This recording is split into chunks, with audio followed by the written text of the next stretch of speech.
Hi, Andy. Hi, Victoria. Today we will be speaking with Dr. Joy Hussain, an MD, PhD, whose research and clinical practice focuses on sauna. Oh, how terrific. One of my favorite things. Well, let's get her on. Okay. Dr. Joy Hussain is a family doctor and the director of health of an integrative medical clinic that promotes wellness, wearables, and sauna therapies. She lives and practices in Australia, where she's certified in medical acupuncture. And in 2021, she completed a PhD exploring the health effects of frequent sweating and sauna bathing. Welcome, Joy. It's great to be here. Thanks so much for having me on. We're delighted. There are many different kinds of heat exposure. One, of course, is Tucson summer. There's conventional hot sauna, sometimes with water poured over the rocks to create steam. There are steam rooms. There's infrared sauna, hot tubs, hot springs. Some of the hot springs have minerals in them. Do they all work the same? Or what do we know about how they differ? That's a really great question. That was one of the challenges when I did my PhD on the health effects of sauna bathing is there's a lot of confusing terminology, as well as now quite a lot of studies that demonstrate that especially steam saunas, the more moisture that's added to the air is the different physiological experience than compared to, say, a dry, more Finnish style or infrared style sauna. I'm going to say sauna because my Finnish friends get very upset in Finland, and always there is a wet phase following the dry phase. So you sit in dry heat and then they throw water on the stones. And you have a steam phase. And I'm quite partial to steam. I find it much better for my respiratory system. I don't know how we got in the habit here that saunas are all dry, because that's not the way they're done in the parts of the world where they originated. This is a great point. When I did a global sauna survey, which was part of my PhD back in 2016, 2017, it was amazing. There were about 30% of over 500 respondents that were frequent sauna bathers who said they prefer steam saunas. But when we introduce steam or introduce increasing humidity, it actually impairs our major way of thermoregulating, which impairs is maybe too strong of a word. That sounds negative. But what it does is it makes it so that you cannot sweat. When you sweat, the condition that has to happen is there has to be dry enough humidity for that sweat to evaporate. And that's how we cool ourselves. And actually, as human beings, I think it's one of our interesting superpowers that we've systematically ignored in medicine over the years. So when you talked about in Finland, and yes, every time I've been there, we throw that water on the sauna rocks. But what that does is that increases the intensity of how quickly you're heating up your core body temperature. And then once it settles down, you're able to sweat and able to thermoregulate and bring that body temperature down a bit and increase the amount of sweating. Now, some people love that, and I liken it to exercise.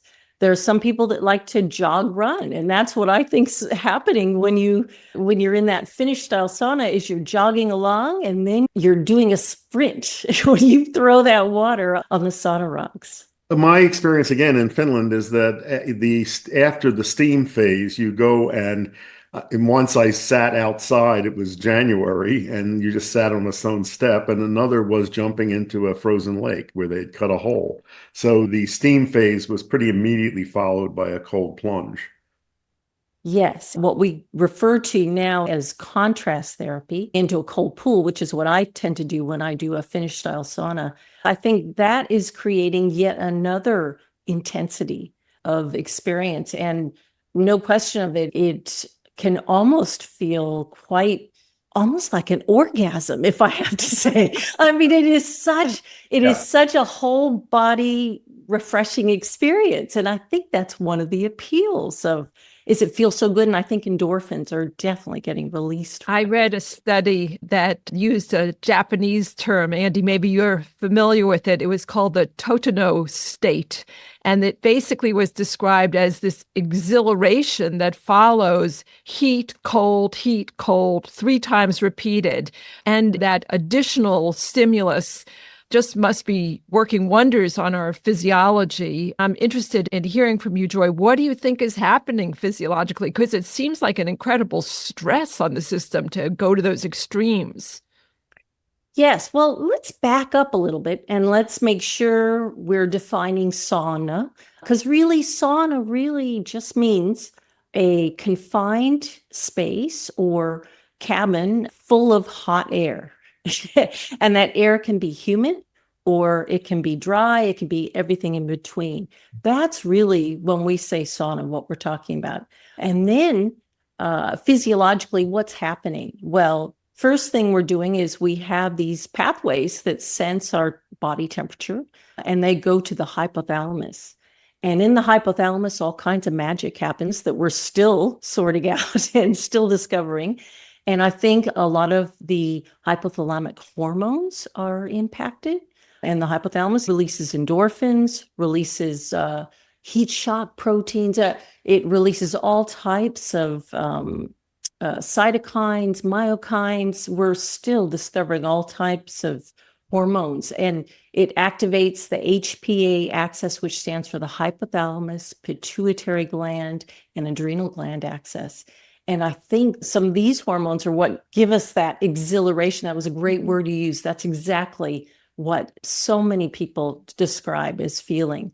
With just even hot air, it doesn't have to be contrast therapy. In fact, a lot of really sensitive people have to work up to being able to tolerate contrast therapy. I think it is a big stress on our system. And then physiologically, it actually increases your heart rate, increases the circulation to your periphery, to your blood vessels of all different sizes. And that's what got me into it. It's a different story. And then that is what's increasing the shear stress and moving circulation a lot like exercise. And you're going to hear me say that over and over because that's what I found in my findings is I actually think sauna is the exercise that doesn't impact our breathing and respiratory system as much.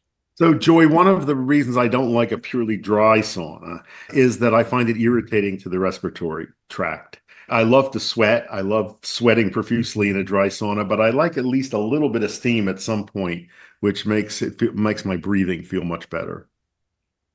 So that's adding moisture to your nasal passages. Many people do describe that. In fact, many other people describe with intense heat pain sensations in places where we lack sweat glands, like nipples, like the genital areas. They can be quite tender with intense heat. Lips are another one that some people can get quite burning lips. So something I do, and I recommend to a lot of my patients that are regularly sauning, if they experience that, is to moisturize those areas, maybe with maybe not Vaseline, that's petroleum based, but something that can moisten your nasal passages. I tend to always wear a little bit of beeswax on my lips before going in, and it helps insulate a little bit from that. The other thing is the sauna hat. So I wear a sauna hat when I go into the high temperature Finnish one, and I find that really helps me stay in longer so I can sweat longer. Andy, I'm just curious, you spent a lot of time in Japan where extremely hot baths are common and often communal. And you're also interested, I know, in the Turkish hammam, another heat exposure. How would you say those are similar or different to a sauna? Well, the Japanese hot baths, some of them are so hot you can't believe you can get into them, and you really have to ease your way in. So I'm sure you're getting the cardiovascular benefits of sauna. You're probably also sweating, although you may not be aware of it. It's very relaxing. I think the communal experience is fabulous and so different from what we have here. I was once at a little mountain retreat where I was teaching a workshop, and it was for Japanese doctors. And an eminent Japanese professor who was a cancer specialist was coming, which was a great honor. And it's sort of dinner time. One of his students rushed in and said, "Professor Obitsu is here and he wants to take a bath with you." The Turkish hammam is fabulous, and there's many different things that go on in it. Everything from sitting in dry heat, sitting in wet heat, soaking in water, having cold water thrown on you. I wish there were more hammams available here. So I think all of these things can be highly pleasurable. I don't know whether you're getting the same with the hammam, the same kinds of intense benefits that Joy has been describing. Funny that you say that. There's been some Polish studies that have demonstrated it's quite the opposite. It's more intense when you limit your ability to sweat, which actually when you're in water immersions, warm or hot water immersions, you actually limit your ability to sweat. It's something called hydromyosis. Once our skin surface is moistened enough, the sweat glands shut down or they reduce. Now, when you get out, yes, they open up and you can release that sweat and evaporate again. But without that evaporation, you're not actually getting the sweating, but you are getting that increase in heart rate. And in fact, these Polish studies in both men and women have demonstrated that you actually increase your core body temperature and increase your heart rate, increase your blood pressure to a higher extreme than you do in, say, a dry sauna. And that's why I tend to refer to the dry saunas, which they use a lot of the infrared saunas in Japan and actually in hospital settings. I refer to that as low intensity thermal therapy versus, say, what you're describing in the hammams and steam rooms is more high intensity.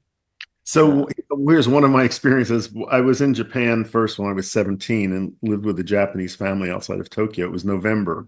The house was unheated, had paper screens for walls.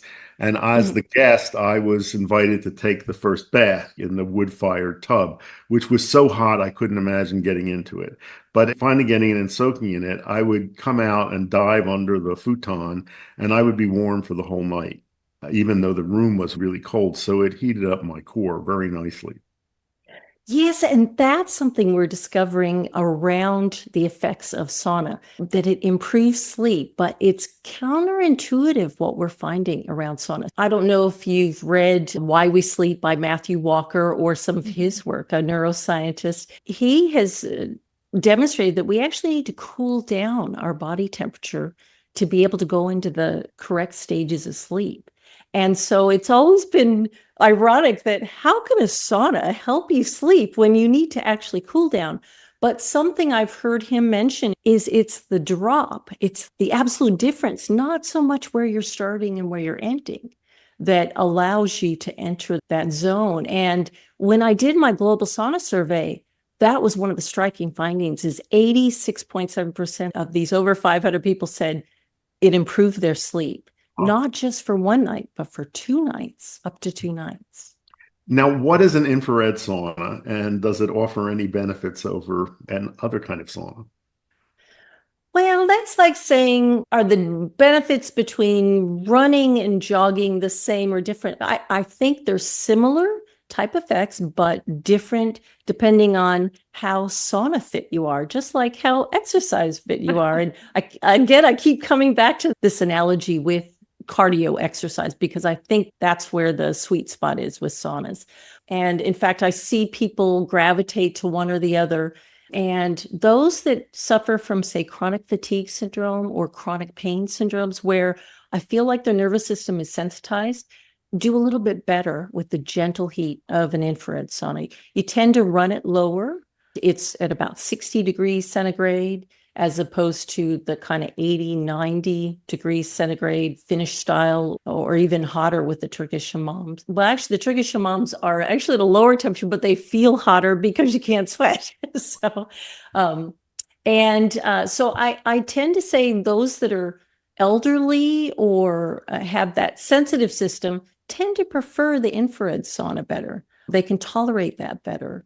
Whereas the more Finnish style is more popular amongst the young, the ones who are using it for better athletic performance and recovery after performance, and those that are sound like you that like to go for a bit of an adrenaline junkie hit, you know? I have had both experiences, and the infrared, for our listeners, at first when you go in, you may not feel like anything's happening. It doesn't feel hot. And that's because it's the infrared light. It's light that's directed towards your body as opposed to the room heating up. So it's really quite a different experience. But my understanding is lots of athletes are using infrared because there are portable devices that help them with healing after musculoskeletal exertions, for example. That's exactly what I was referring to. There's quite a lot of studies. And that's one of the issues about sauna studies is they're spread across all different disciplines. And I'd have to say the exercise physiologists, the sports scientists are the ones that are doing a bulk of it, as well as the cardiologists that are involved. And now we're starting to see the psychology community, the neuroscience community start to weigh in, but it's spread across all these disciplines. When I did my clinical trial a couple of years ago, I did it at a sports center, the Queensland Academy of Sport. And a lot of athletes were coming and going when I had my participants coming in to do exercise on an indoor bicycle compared to infrared sauna. And after doing it for a couple months, the athletes started agitating. When are we going to, how come we aren't in that? And so they ended up buying one too. And the athletes were exactly saying what you said. They just said it was so nice. It helped them not get as sore muscles. It helped them recover more quickly after a really intensive workout. And that's been shown in quite a few studies too. That it also increases your heat acclimation, which is another, I think, promising use of saunas, especially infrared saunas, for the elderly with all the heat waves and climate change that's happening. And that's one of my strong interests that I'd like to get some trials seeing if we can get elderly more resilient around our changing hot climate, especially here in Australia. That's such an interesting idea that it would boost resilience. The other idea that I've heard you talk about is that it could be a strategy that women who are going through challenging menopause and experiencing hot flashes could benefit. Can you speak to that a bit? That's one of my I'm actually designing a trial now called Perspire, perimenopausal sauna to improve responses to estrogen changes. Great acronym. And I hope it'll attract some funding. That's what I want out of it so I can get this going. But really, it's not a coincidence that us women, when we're going through menopause, more than 80% of us experience hot flushes or what we call vasomotor symptoms, this dysregulation of our thermoregulation. And going back to when we talked about what's the physiology going on with sauna, that I mentioned the hypothalamus. Well, guess what else the hypothalamus regulates? It releases hormones like to the pituitary gland that release luteinizing hormone, follicle stimulating hormone that affect our female hormones, much more so than our male hormones. And I actually think, unfortunately, a lot of the sauna studies have been done in men, and we generalize it to women, but I actually think there might even be additional benefits for women, and especially around perimenopause. So when I did that global sauna survey, quite a few women mentioned that they felt it might have helped them not experience any bad hot flushes. And I myself found that too. Vasomotor symptoms was not something that I experienced, even though I have other cardiovascular risk factors where I expected, but I was regularly sauning by there. Here's a question that I have long wondered about. I encounter a lot of paranoia about saunas among my medical colleagues, saying that they're dangerous for people with heart conditions, with high blood pressure, for pregnant women. That is in great contrast to what I find in Scandinavia, where I've talked to many doctors who think saunas are good for everybody. They send pregnant women in them up to the day of delivery. They laugh at our concerns about them. And I see all these warning signs on spas that have saunas and so forth. How do you feel about all that? I couldn't agree with you more. I don't know who started that sell job, but it's very firm in the West, in the US and in Australia. In fact, even now, I come across these billboards next to a sauna saying, consult your GP or your family doctor before going to the sauna. And I think to myself, what is that GP going to tell them? What do they know about? They don't realize. And in fact, that's another thing that I found out from the Global Sauna Survey is that people are using the sauna for their mental health and aren't aware of the cardiovascular benefits, which I actually think we need to be changing those billboards to say, look, if you have a cardiovascular condition, talk to your doctor about getting a sauna protocol. Andy, some years ago, you introduced me to the Native American purification or sweat lodge. There was a Native American named White Dog who led a very hot lodge. And obviously, that is a spiritual practice. It's a communal practice. How do you put that in this panoply of different kinds of heat exposures? That's at an extreme in terms of just on the physical level. I have found that to be the most consciousness altering form of heat exposure.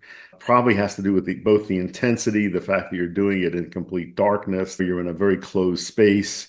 You have to deal with a lot of fears. But at any rate, I have found that to be quite transformative and a phenomenal alteration of consciousness. I have to weigh in and say I couldn't agree more. And it's very difficult to capture these type of responses in clinical trials, especially randomized clinical trials. I think, again, going back to those deep hypothalamic pathways in our brain that are getting activated with sauna and social setting. Setting is important. Getting back to that discussion of infrared sauna versus Finnish sauna, the more traditional saunas. The traditional saunas tend to be built larger and to enhance social engagement in the sauna, whereas a lot of the infrared saunas, it is changing now, but they tend to be smaller and designed for single use. And I think that's one of the huge differences. And when I came into sauna, it was when I lived in Alaska. I got a job, as a remote family doctor out there, and I have Raynaud's syndrome as well as a sickle cell disease gene. And I thought, oh no, how am I going to survive Alaska? And the opposite happened. I actually thrived there. And I think it's because I was in the sauna year round. That was our social thing, especially in the wintertime. We were usually saunaing 2 or 3 nights a week. My husband and I, we ended up building a sauna. And I went in the sauna when I was pregnant. Again, I use different guidelines when I'm pregnant with pregnant patients too, is that you have to have some different parameters around it. And this is leading into a nice discussion of how can we get sauna into medicine? How can we change this paradigm of fear around the sauna and instead to embracing it as, I think, a lifestyle tool that deserves a lot of recognition? There's certainly a lot of stuff around sauna in the biohacking community. And I think some of those little portable infrared saunas are quite affordable. People bring them into their homes. And so I do see a cultural shift in the West in terms of people being very interested in it. But I also think they're interested because there's a belief that the sauna will detoxify you. So what do you think about that belief? And is there any evidence that regular sauna exposure gets rid of toxins? Well, this is a very fraught space full of controversy. I actually feel when lay people talk about detox, they're talking about that exhilaration. They're talking about that depurification feeling you get of metabolic toxins, clearing metabolic toxins, which I think there is a lot of evidence about. Now, this about environmental toxins, look, there is some evidence. It's not great. It doesn't meet the gold standard randomized controlled trial. And it is very minimal in scale compared to the detoxification processes that happen through our liver and kidney into our urine. But one of our principal mechanisms of detoxification is sweating. We eliminate things through sweat. And I often encourage people to sweat for various reasons. And that is certainly something that a sauna can help you do as long as you're drinking adequate water. Yes, and you have to do it frequently. That's the other thing, is that we're talking about small amounts. Yes, there's evidence, especially with heavy metals. I did a clinical trial demonstrating organophosphate pesticides and synthetic pyrethroid pesticides are definitely detected and released in higher concentrations with sauna as well as with exercise. So I agree with your point. It's about sweating. But it's something that has to be done regularly, not a one-time thing, you know? So this idea of getting into the sauna, I'm going to detox, just no, it's 3 months of getting into that sauna 2 or 3 times a week. Yes. Now you're starting to get to a scale that might be comparable to what's going on in the liver and kidneys. I think, though, much more important is what you touched on earlier, that I think this kind of experience has a conditioning effect on the body that is very healthy. And whether it's looking at dealing with menopausal symptoms, cardiovascular issues, I think it makes the body stronger, that you are exposing it to a kind of stress on a regular basis, and it works out various systems of the body in a good way. That's fantastic. And I couldn't agree with that more. It's a multi-system activator. Again, a lot like exercise. And in fact, you had mentioned about all those cardiac warnings around saunas or heart attacks.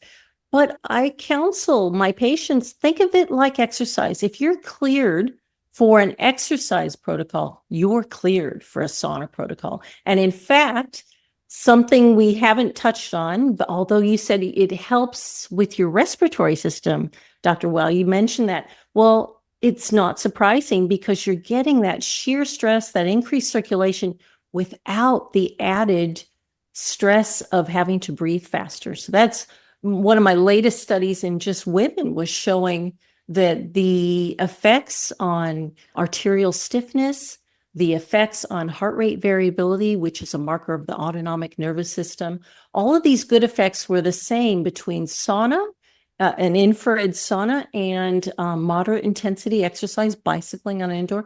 They were all the same, except that the core temperature, core body temperature, I use tympanic temperature, is higher with the infrared sauna, is achieved higher, and the breathing rate is much higher in bicycling and exercising compared to the sauna. So for those that suffer from respiratory conditions, I say, or are limited by their breathlessness in exercising, and especially heart failure, that's where there's the most evidence. Get into the sauna to get those physiological benefits and then work your way into being able to tolerate more exercise. They're synergistic too, sauna and exercise. This has been such a great conversation. I like to think of sauna as an adaptive stressor. You are asking your body to do something that stretches you, that makes you uncomfortable, and not only on the physical, but actually also on the psychological, because it requires a kind of persistence of staying even though you're physically uncomfortable. Yes, I cannot wait to start to see when it can be incorporated into the medicine system, because I think there are so many applications. We have to change medical thinking about it in the West. Yes, I agree. And I look forward to the next time I attend one of your conferences, that there be a little pop-up sauna there for us all to get into. I will work on it. Great idea. Well, Joy, this has been a wonderful conversation. Thank you so much for your research, for your focus on women's health and the benefits of sauna, and for enlightening us about all of the benefits. Well, thank you so much. It's been a real honor to talk about this and get the sauna word out. So Thanks for giving me that opportunity.